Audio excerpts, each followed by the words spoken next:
आपल्यासोबत आमचे प्रतिनिधी अभिजित सोनावणे जोडले गेलेले आहेत। अभिजित, जी वर्क ऑर्डर छापण्यात आली होती ती जळगावमध्ये छापण्यात आल्याचं इथे समजतंय। जळगाव कनेक्शन या सर्व माध्यमातून आता समोर आलेल्या अधिकची माहिती। सगळा बनावट कुंभमेळ्याच्या कामांच्या बनावट वर्क ऑर्डरचा गिरवा तो साधारणतः जानेवारी 2024 मध्ये सुरू झालेला होता।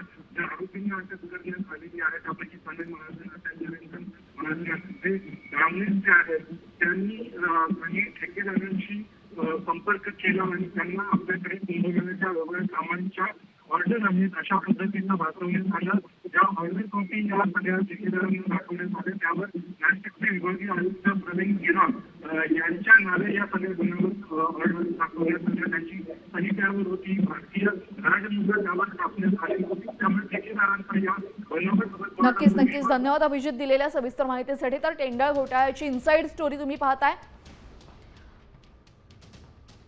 आणि या वर्क ऑर्डरचा आता जळगाव कनेक्शन समोर आलं असून कुंभमेळ्यातील बनावट वर्क ऑर्डरचं इनसाइड स्टोरी आणि जळगाव कनेक्शन नेमकं कसं आहे हे आपण या बातमीतनं पाहतोय।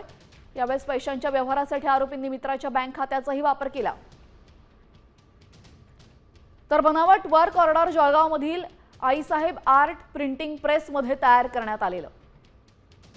फिर्यादींचा विश्वास बसावा यासाठी नाशिकच्या विभागीय आयुक्त कार्यालयामध्ये भेटण्यास बोलावलं। आयुक्त कार्यालयाच्या परिसरामध्ये फिर्यादींच्या कामाच्या कंत्राटाची कागदपत्र दाखवण्यात आली। भारतीय राजमुद्रा असलेलं आयुक्तांची सही असलेलं टेंडरची कागदपत्र इथं दाखवली। टेंडरच्या मोबदल्यामध्ये एकूण रकमेच्या 8% आम्हाला आणि 2% अधिकाऱ्यांसाठी आगाऊ रक्कम। सनय महाजनांच्या खात्यामध्ये 2,72,00,000 असल्याचा संशय। नरेंद्र महाजनांनी रोख स्वरूपामध्ये 36,50,000 घेतल्याचा आरोप।